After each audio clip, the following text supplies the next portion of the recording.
Hello, everybody, and welcome back to the Allie G show for track 38. This is your host, yours truly, Allie G. And while we are not yet done with the Road to the Five Boroughs series, I still have a bunch more guests lined up for some marathon debriefs. I want to hear how everybody's marathon day went because I just love hearing about it. It makes me so happy. But before marathon weekend officially kicks off, I wanted to hop on here and chat with you all a little bit about New York City Marathon race week, race day, where I'll be, all of the things in between. So this track is going to be chill. Like we're just hanging out, talking about pre-race jitters, talking through what's to come this weekend on the course, what I think the best parts of the course are, and where you might catch me around the city if you send me your bib number so I can track you. But let's get into it. As you can hear in my voice, it is my absolute favorite week of the year in New York City. It's marathon week, and New York City is absolutely electric. The finish line is starting to go up in Central Park. Everyone is either like angrily tapering or happily tapering. And I don't know. I just feel like at this point in the week, I just want to get the race over with and I want to go to all the events leading up to race day. So there's just this energy in the air when, you know, all of these runners are flying in from all over the world. It's like not just the country and neighboring states. They're flying from all over the world. Shakeout runs are literally happening every second all around you, and brands are popping up with all these crazy events and their own shakeout runs and things like that. So it's just the best kind of chaos. I feel like it's organized chaos. But anyway, first up, I wanted to give a huge shout out to Justin Sorensen and his friend Tanner for setting up an awesome photo shoot with Backline Running this past week. I was asked to be a part of this shoot to showcase Backline's Run New York City 2025 capsule. We started on the Queens side of the Queensboro Bridge. And it's funny, like, I had this thought when I was over there where I was like, I don't even remember this being a part of I remember the Queensboro Bridge obviously being a part of the New York City Marathon course, but I don't ever remember how you get onto the Queensboro Bridge. I kind of just like memory hole a lot of the things on the course, but it's funny like being there as just like a regular person not running the marathon was pretty insane. And obviously we didn't run on the street. You can't run where the cars are going on the Queensboro, but we ran on the footpath, and I've never done that before. So it was really cool. We got to warm up the Queensboro Bridge for everybody. And the best part about it was that we got to really, really have fun with it. Like Justin and Tanner made everybody feel so comfortable, and it was just a fun time. I got to meet some awesome people. So shout out to Sabrina, Ainsley, and Jernell. We got to cheer for everybody that was running across the Queensboro Bridge, whether they liked it or not. We ended up clapping for everybody that was, or at least looked like they were getting their last long runs on the Queensboro in before the big day. So yeah, to be a part of that shoot and to be a part of a brand that is so deeply rooted in the New York City running scene is something that I don't take for granted and I will forever be grateful for. So if you have not had a chance to look at Backline's Run New York City capsule, I highly encourage you to do so. It's super, super cool. And you hear all the time about me wearing Backline and my favorite pieces from them, you know, and I race in them. So go check it out. Super cool. And yeah, moving on. It would take me forever to go through all the shakeouts happening, but you probably already guessed.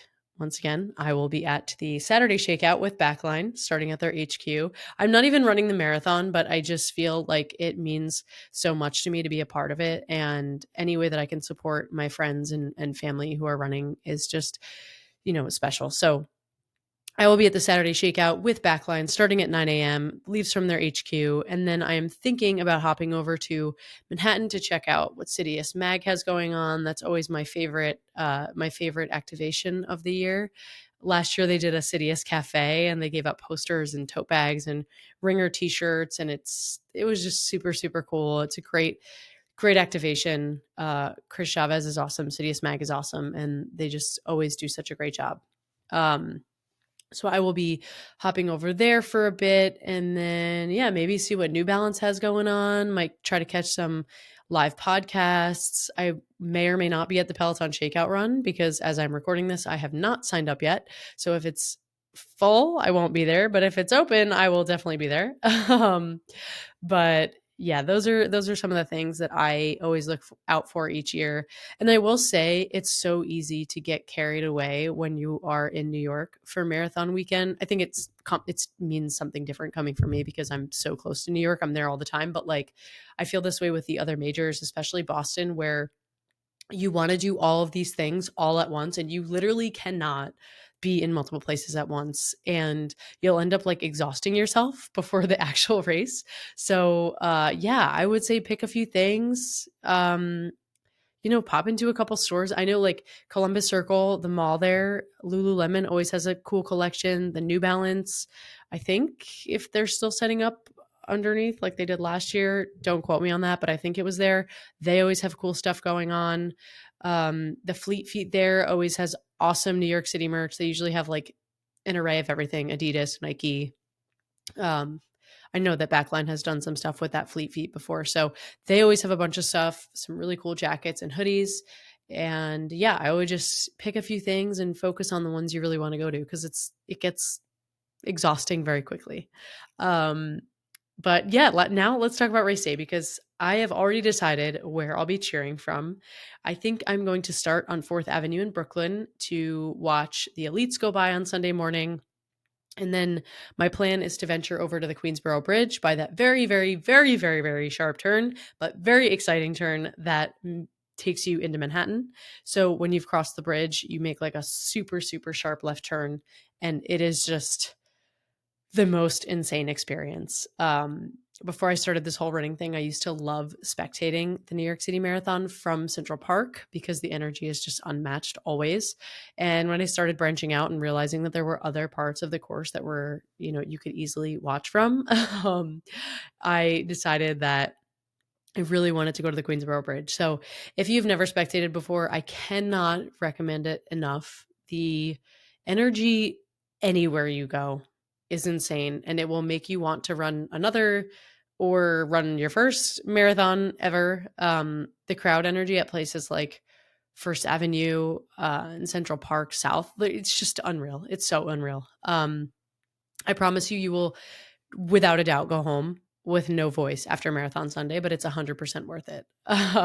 So yeah, I will be Brooklyn, bouncing around Manhattan. Maybe I'll make it to the park after I hit up the Queensboro. I'm not totally sure, but again, send me your bib numbers if you're listening so I can track you. I would love to track everyone and see everyone that I can. And if there's anything that you need that I can give you, let me know. I will have gels. I will have Coca-Cola because those are the things I think are important, and those are the things that I would want. Um, but some of my favorite parts of the course, this is always such a fun topic. I feel like I have some hot takes on this topic, but some of the course highlights I feel like you hear from everyone are the Verrazano Bridge, the crowds on 4th Ave in Brooklyn, the Bronx, and Central Park. You're probably like, Allie, you basically just listed out the entire race. Well, it's because I did, but hear me out. Starting on the Verrazano Bridge is one of the most insanely unique experiences you will ever have, especially if you've ever driven over it, which I frequently do to get in and out of New York. Sometimes I go home and go into Brooklyn that way, but um, it is surreal. I just had a moment the other night when I was driving over the Verrazano into Brooklyn for an event, and I looked up and I saw like I think it's the toll, like the toll. It's not a booth, but it's like everything's digital now, so I think it's like the overarching toll thing above you. And I turned to my sister and I was like, "We were literally standing there last year. Me, you, and Sid were standing right there. That is where we started this race. That is where we were huddling up." And it's just such a surreal thing to say out loud, and a surreal thing to tell others. So just know you're going into this experience with like one of the most unique, insane starting a marathon experiences you're ever going to have. Um, You might be nervous about the incline. I don't want to shy away from that, but I can almost guarantee you that that thought is going to immediately fall out of your head once you start running and once you get going. Um, when you're in the middle of the bridge, look to your left, look to your right. You're going to have the most insane views of the city. And look up because the photographers are right on the median for you to give them like a big arms up. I'm so excited to make it over the Verrazano Bridge smile. It's one of my absolute favorite parts of the course. And I know people always say that, um, but yeah, and a few things to note here too. Like while it is one of my favorite parts of the course, it's really cold in the morning when you get there. Obviously, hopefully it's not going to be a super hot day, but typically it's very cold in the morning when you start. You are like huddling up on Staten Island and I mean, it's freezing cold. It's like 6 o'clock in the morning.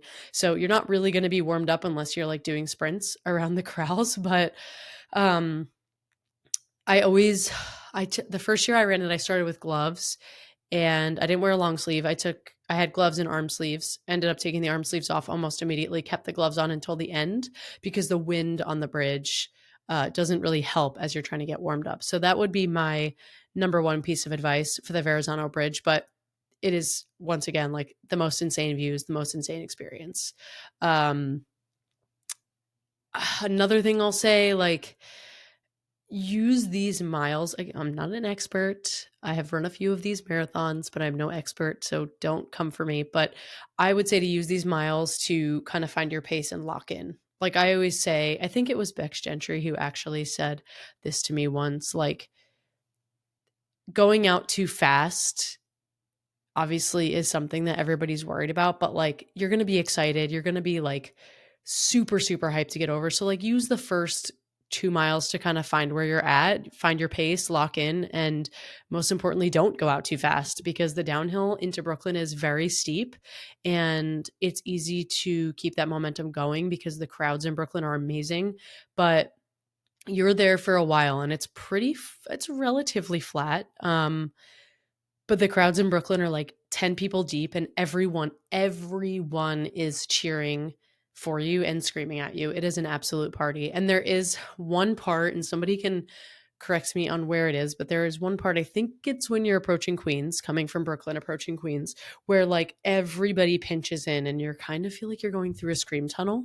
And then you make like a turn and I think there was like a DJ or a band last year somewhere, but really, really fun right before you get to the halfway point in Queens. So those are probably two of my highlights at that point. To be honest with you, by then I typically get so locked in that I really don't ever remember Queens. I'm sorry, Queens. I love you, World's Fair Run Crew. The halfway point is like always the number one point that I look forward to in the marathon because World's Fair Run Crew is so awesome. But once I get past the half, I kind of just like zone out and try to prepare for what's to come.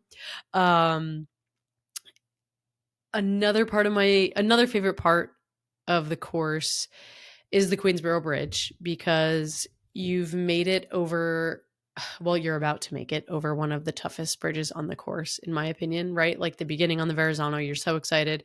At this point, you're like miles and miles in. You're in the teens. So your legs are feeling it. You're starting to get tired. You really don't want to hit the wall in a few miles. But I've said this before on the pod, and I'll say it again for the purpose of this episode and kind of driving the point home. It is one of the spots where I take off my headphones and I really just take it all in.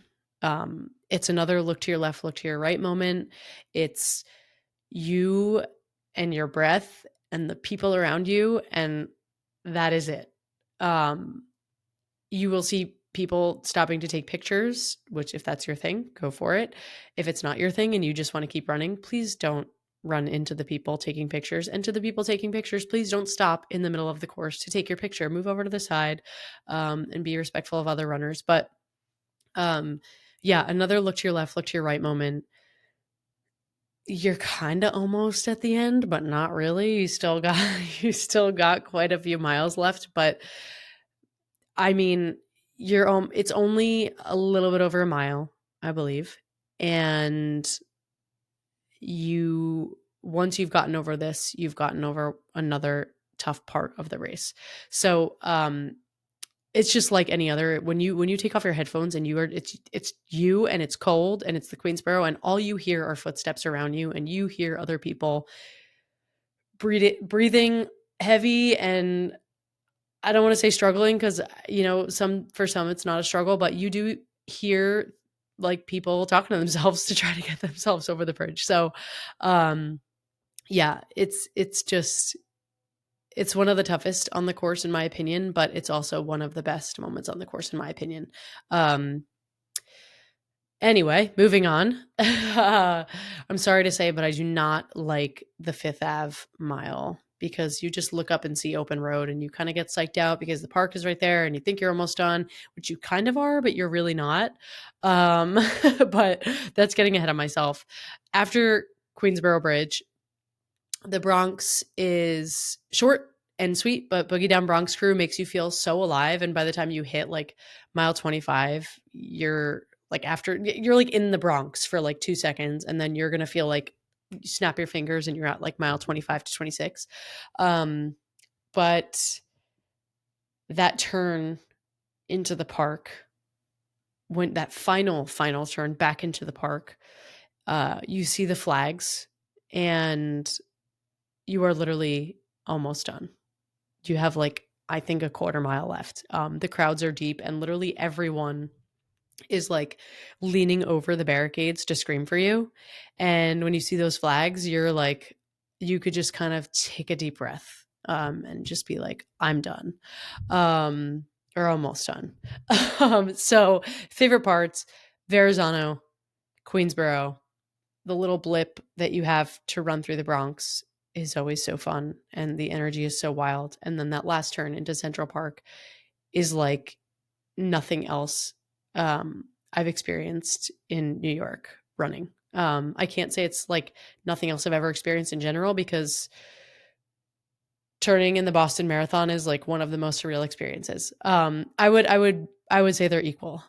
um, but yeah, New York City just comes together in the craziest way on marathon day. And yeah, I don't know if you have the opportunity to run with someone or see someone that's spectating for you, or maybe they're not specifically there for you and you just end up seeing people like that. Has literally happened to me. I saw my kindergarten teacher out there one year at the final turn, or like just before the final turn going into Central Park. So you just never know who you're going to see out there.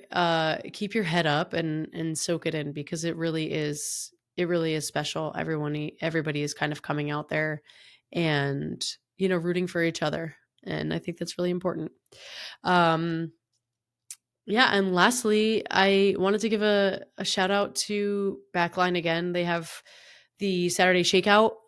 They're doing metal portraits and posters and with your time on them, and they're doing really really really cool metal portraits on Sunday and Monday this weekend. I got a little sneak peek at the metal portraits and they're going to look so fire. So make sure you come by. I will also be there to welcome you with open arms and congratulate you on running the 2025 New York City Marathon.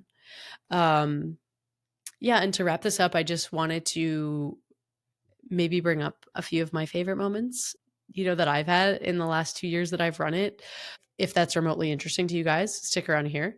um, but yeah, the first year I ran, I was coming off the Chicago Marathon. So I had never done 2 marathons in a month. I was coming off a huge PR in Chicago and then I was running New York and I was like, oh, I'm just going to fun run it. And I started on the Verrazano and I was like, oh, I'm not going to fun run it. Like I was going for it. I wanted my first year running it to be the experience that I hoped it would be and that I heard from everyone that it would be. And it was. But yeah, I literally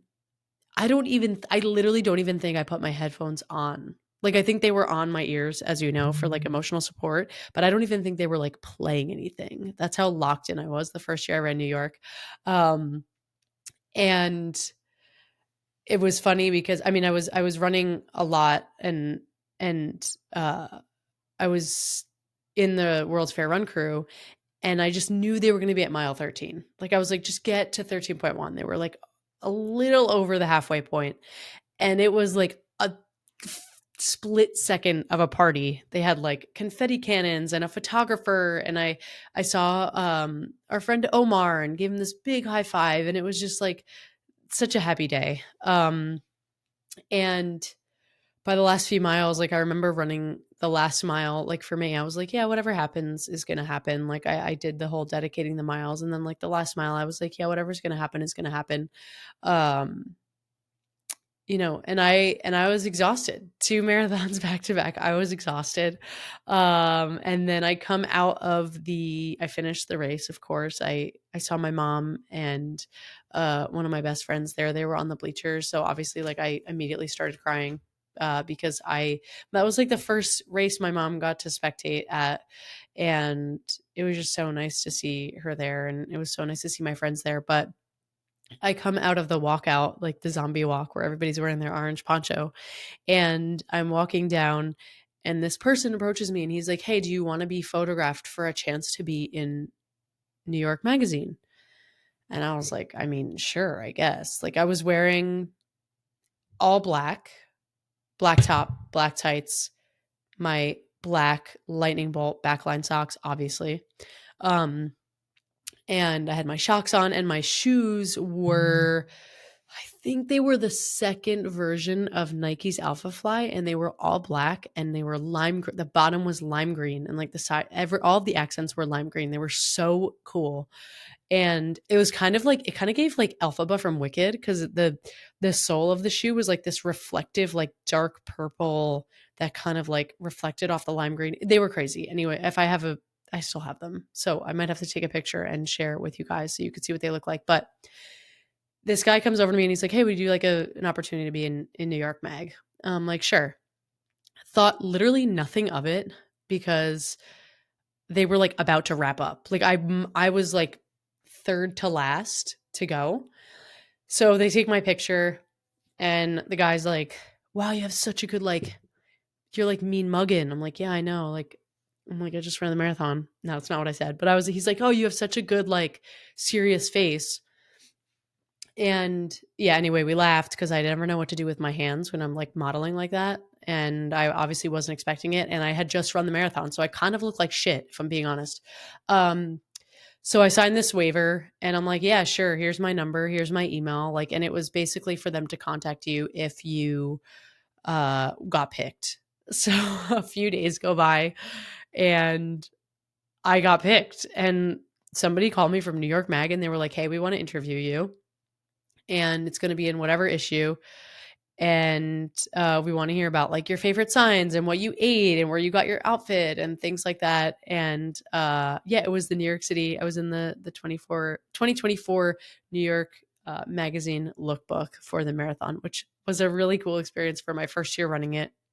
Um, and then last year, I ran it, and as you guys know and have heard on the pod, I got to start with my sister Kate and my best friend Sid, and we all got to start at the Verrazano together. And uh, it was just surreal. It was Sid's first marathon. It was Kate's second New York City marathon. It was my second New York City marathon. And I just knew I had a bunch of friends out there who were cheering and spectating. I literally saw like Mike Ortiz and Steph with an F. And I saw my best friend Dylan twice, and they moved around him and a bunch of other people in my friend group. And yeah, I saw people literally at like every step of the way. I saw my friend Michelle in Brooklyn on 4th Ave, and she tried to hand me something, and I completely fumbled the bag and missed everything that she handed me, and I saw it roll away on the side of the street. That was a great moment. Sorry, Michelle, but shout out to you for being out there and trying to give me gels and Gatorade. Um, but yeah, and then I saw a teacher from my school turning into the park, and yeah, I just have these crazy, crazy memories from the New York City Marathon in a year that I ran it. I was literally waiting at the finish line for my friend Mariana because we like to give each other medals after all the races. So I was there waiting for her to put the medal around her neck, and then we had a little celebration and went back to the finish line, waited for our friends, and then I waited for Kate and Sid to finish. So it's just one of those days where you just never know where you're going to end up. You never know who you're going to be celebrating. Um, so yeah, I will leave you with all those little fun memories I have from running New York. And if you are running this year, good luck. Have the time of your life. Soak up every single mile. I know it sounds really, really cheesy to say that, but it's a marathon where I literally get sad at mile 25 because it's almost over. And I always cry at the end. And if you're spectating, make sure you get out there and support your local runner. Bring the cowbells, make the signs, cheer like it's literally your full-time job. Um, and yeah, just have the best day ever. Ever, ever, ever. It's such a fun day. I cannot wait to see you all run the course this weekend. I can't wait to see you all at some pop-up events and shakeout runs. Um, yeah, I just know I have a really good feeling it's going to be a great day, and I can't wait to cheer for all my friends running this year. Um, okay, and switching gears a little bit here. Uh, the one of the main reasons why I'm not running New York City this year is because I have literally done 2 marathons in the last 2 weeks. I did Wineglass and I ran Marine Corps this past weekend in DC. And Wineglass was great. As you guys know, I had a little bit of an ankle sprain a few weeks before, so it was kind of like I was going in not knowing what was going to happen, which is the truth. I didn't know what was going to happen. I ended up doing really well. I felt fine until like mile 23, and then I was in a little bit of pain, but uh, rest, PT, slowly building miles back up have been a game changer for me. And my coaches, Matt and Molly, they're awesome, and they've helped me recover and have not push me to recover quickly. They have actually tried to slow me down, so I don't overdo it. But yeah. And then I had the unique opportunity. Shout out to Marta for uh, getting me a spot in the 50th Marine Corps Marathon. I will say, I know we're talking about New York, and it's one of my favorite races, but Marine Corps Marathon was such a fun experience, and I love the majors, and I love New York, and I love Boston. I love Chicago. I've never done the international majors, but I'm sure I'm going to love them as well. Um, but I will say there is like a specific beauty in running a not major marathon. And I think I found that obviously both Wineglass but most certainly with Marine Corps. Really quickly before I wrap up, I wanted to talk a little bit about it because I feel like I immediately thought of like 10 people that would love to race this race, or run it, whatever your vibe is. I knew relatively nothing about the course before going into it. I didn't know, obviously I knew it was run by it's obviously all about the Marine Corps and the Marines, but knew relatively nothing about it. But I do know that DC is one of my favorite running cities, so I was super excited going into it. It was the 50th anniversary. Um, but it was like nothing. It was like a completely different course than I could have imagined. So you start at Arlington National Cemetery and you run like into Georgetown and along Rock Creek Parkway, and then you come out of there and you run around the monuments. And it's, again, I keep saying it, I've said it like 3 times in this track, but it's a look to your left, look to your right, look up, look down moment, because you are running along every single monument in DC pretty much. And then you go into Crystal City, which was like a complete party. It reminded me so much. There were so many parts of this course that reminded me of the other races. Like in the first 2 miles, I had this moment where I looked up and I saw people everywhere on the sides. And then there was like an overpass and there were people everywhere cheering. And I was like, oh my God, this is like the Chicago Marathon. The streets are wide open and you have an overpass and there are people lining the streets and there are people lining the overpasses and the bridges and, all of that. And yeah, so I had that moment. And then in Crystal City, I was like, wow, this feels like Brooklyn. And everybody was surrounding. It was a there and back, 2 lanes there, 2 lanes back. And the turnaround was kind of like around a building. So there really weren't many people by the turnaround. But the there and back was cool because there are people cheering on both sides of the street and you can see everybody. So they're cheering for the people going and they're cheering for the people leaving.